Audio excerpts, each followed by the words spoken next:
Hey guys, I'm going to show you how to fix this problem on Windows 11 operating system.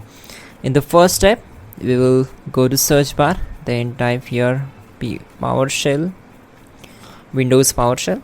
So right click on it and select Run as Administrator. Select as.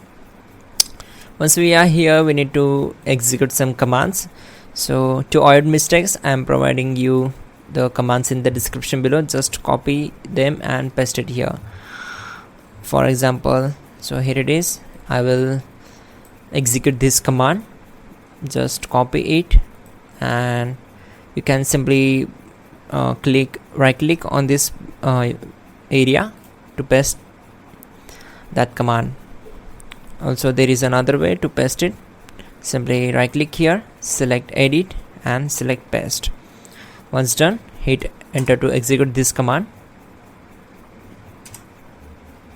and type exit.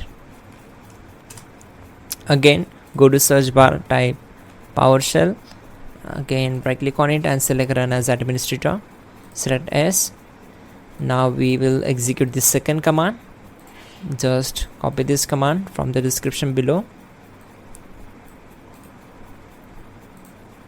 and paste it here and hit enter. So this will open Microsoft Store, and now we will install the gaming services from here and just restart your system. That's it guys, your problem will be solved and you're good to go. Type exit to close this.